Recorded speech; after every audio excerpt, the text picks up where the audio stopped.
Alright, it's the 5th of July, and Zenless Zone Zero has been out for 1 day, and I have been playing this game on launch day for like 9 hours straight on my Twitch channel at twitch.tv/Vyncent_Remethar. Come join us, give us a follow. We'll be covering this game much more in depth as time goes on. But yeah, so far, it is a good game. Well, I wouldn't say necessarily it's a good game. I like it.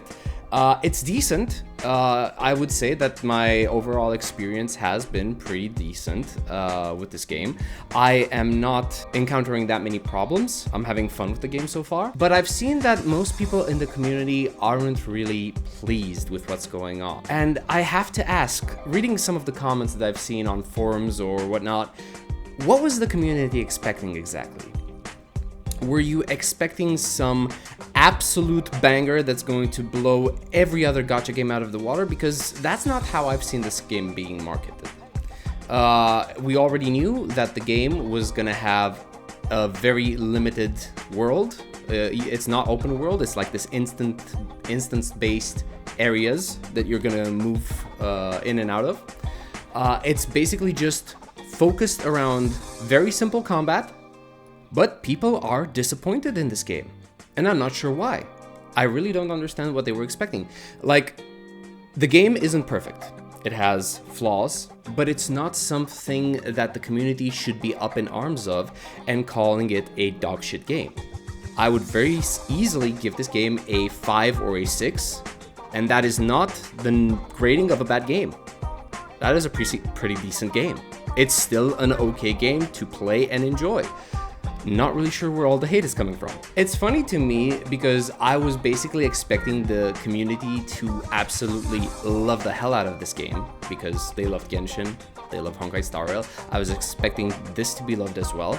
And at that point, I would have been the one to be like, hey, calm down. It's not the best thing since sliced bread. It's just an okay, decent game. I was expecting to be the one that is going to be called a hater. And here I am coming out and talking about, no, it's really not as bad as people make it out to be. It's actually quite okay. So I'm gonna go ahead and share my first impressions on the game and what my experience has been like. And I'm going to compare this to how the community feels and see where the issue actually lies. So in my experience, I wasn't expecting anything else from ZZZ. It has pretty much met every single expectation that I've had, and I do think the expectations that I've had were realistic. I wasn't expecting a 10 out of 10 game. I was expecting a nice little cozy game to play that has fun-looking combat, fun-looking characters, and to that extent, I think I have been 100% correct in my opinion. I think the biggest gripe that players have with ZZZ is that the world is small. They have been very used to Genshin Impact and Honkai Star Rail, Genshin Impact being an open world, and Honkai Star Rail trying to emulate an open world, but it's still an instance-based world, right? Whereas ZZZ didn't even try to emulate it per se. The areas are very, very small. It's very much just like moving from arena to arena with little in between. No exploration, no nothing. Just go, destroy, kill, and that's it. And I think some players might be experiencing a little bit of claustrophobia. Not actual claustrophobia, but they feel restricted in this world, like they can't go out and explore, and that is affecting their enjoyment of the game. So what about the game's story? Is it good? Is it bad? I would say it's somewhere in the middle. You are just some dude or some dudette that is running a video store, and you have this side gig where, well, actually it's your main gig, where you are this proxy called Phaethon. It's kind of an illegal activity that you're doing, helping anyone navigate the hollows. And apparently the authorities frown down upon that. Like, unless you have this license or if you're authorized by the government, you can't go into those hollows. And proxies tend to do just that. They get you in and get you out, but it's illegal. Now sure, at the beginning of the game, the story starts out pretty nice. It's fun, it's interesting, it's quirky, and you're gonna have a lot of action.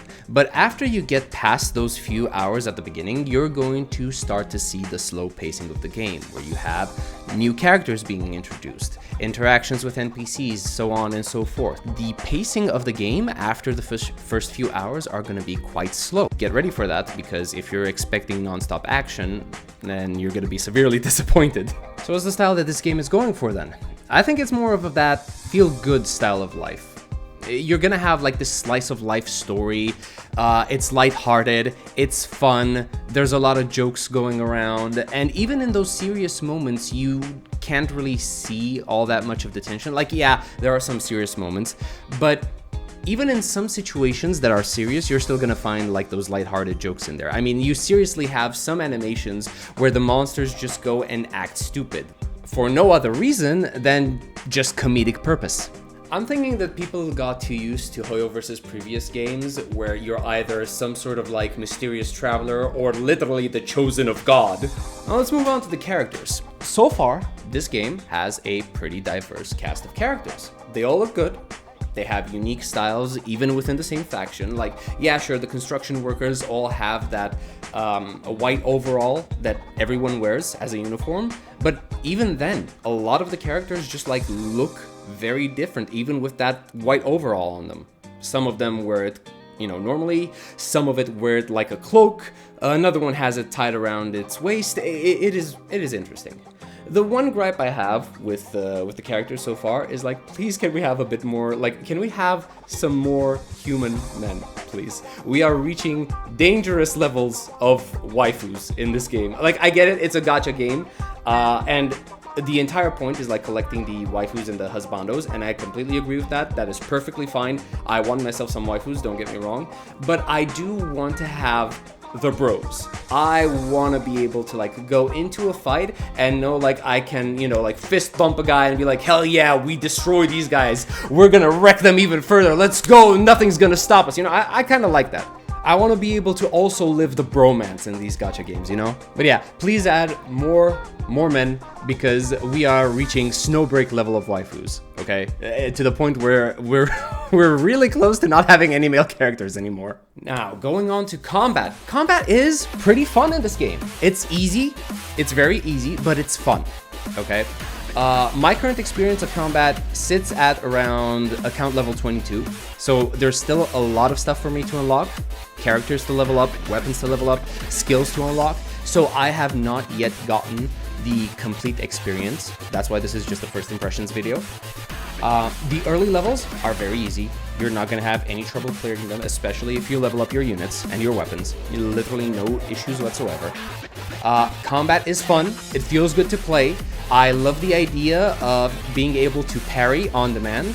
Like Withering Waves has that parry system, but you have to basically match your auto attack, your basic attacks, or your skills to the circle, the parry circle that the enemies have. And that's fine. Personally, I don't really prefer that style because I just want to be able to attack as much as possible and react with my attacks, with my parry whenever I want. I personally would have preferred if Withering Waves had a separate parry button that I could click whenever I wanted, and that would have been fine for me.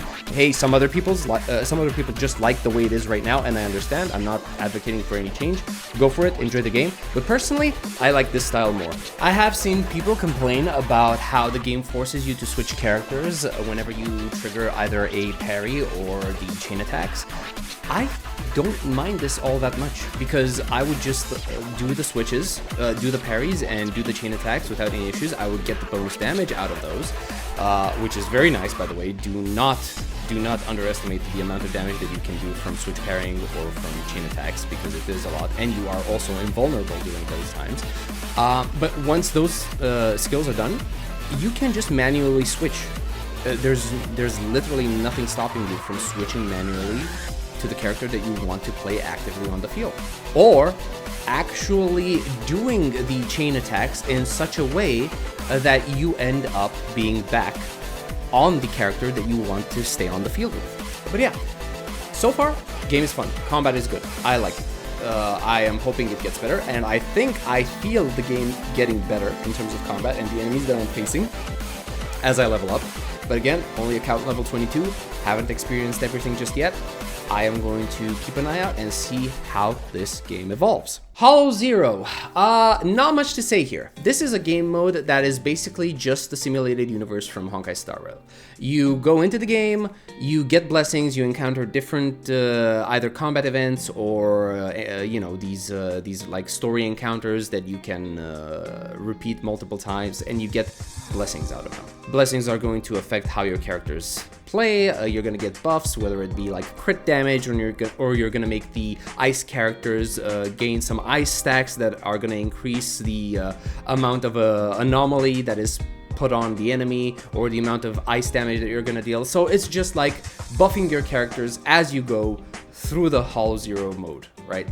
I'm still in the early difficulties for this game, so it's still too early to draw a concrete conclusion, but I do think that this game is going to be much more interesting when I get to the higher difficulties, so I'm looking forward to that. Now, the dreaded TV system. Oh boy, people hate this thing. People absolutely loathe it, and I was ready to hate it as well. Now, I'm not saying I like it, far from it, but it is not as bad as people made it out to be. Before I managed to get my hands on this game and try the game out for myself, I was fully expecting to hate this thing like it was the Antichrist, okay? Like it was like, I don't know, the worst thing on earth. It's not. It's really not as bad as people made it out to be. It's just a way to navigate through a level. It's not the best, obviously, but it's not abhorrent. It's not such a slog that people made it out to be online. It even has a speed up setting, so if you do get bored and you are not interested in reading any of the random events that happen in the TV system or through HoYoZero, you can just speed it up and not worry about it. Do you want it to, could it have used a bit more of a speed up? So like maybe a ×2 or a ×3? Yes, okay, fine, but it's not that bad. I do want to see less of it. It's not as interesting as actually playing the game, and they did announce in the live stream that they are looking forward to completely replacing this TV system with actual maps that you get to explore, but we're gonna have to see. We still have to see because we don't know what's going to happen. Now for the gacha system. The gacha system is exactly what you'd expect from a Hoyoverse game. It's exactly the same as Star Rail. You have a 50-50 on characters and a 75-25 on the weapon. There is an extra Bang Boo gacha banner, Bang Boos being these small little pets that you can take into battle with you, and they will provide you with passive abilities, even active abilities, like they'll run around and actually attack enemies based off of the ability that they have. And they can even join you in chain attacks. So like if you have less characters on your team, you can actually just use a Bang Boo to complete the roster for a chain attack. Now, the Bang Boo gacha was advertised as being free-to-play friendly. I'm not so sure that's the case. Okay, no, maybe that's a bit misleading. It is free-to-play friendly because they said that you were going to get a lot of the currency needed for the gacha system for the Bang Boos from events and story quests, which is fine. So far, that has been the case. But you can also get this currency from the Battle Pass. I'm not saying that's going to make it pay to win, but I'm just putting it out there. You can buy them from the Battle Pass. Do with that information what you will. So, overall thoughts so far. Zenless Zone Zero is not a bad experience. It's definitely not. It's not as bad as people make it out to be. The people who actually hate on this game, they might have their reasons. Maybe they're burnt out on gacha games. Maybe they don't like this style, or it could be a myriad of reasons, okay? Maybe even ill will. Okay, maybe they just hate on it because it's a Hoyoverse game. I don't know. But it is not a bad experience. It's a pretty easy game to pick up, pretty easy to go through with it. There's no epic storyline so far, right? It's just like live your life, you know, get some coffee, have some noodles, have fun, then go to your day job of running the video store, and then pretend to be like this hacker extraordinaire and navigate people through the hollows. That's perfectly fine, right? It's been fun so far. I can't say it's been boring. I can't say it's been super fun, but it's been enjoyable. I love the combat. I love the parrying. So far, everything has been good. Even had the good luck to actually get the 5-star that I wanted, which was the Wolf Boy, which is the most snazzy dressed guy in the entire game so far, right? And he kicks a lot, which I absolutely love. He has the agility, the flexibility of an acrobat. It is insane, especially when you see him do one of his high kicks. It's fucking insane. And yeah, I think I'm gonna stick with this game for as long as I enjoy it. So far, it's still enjoyable to me.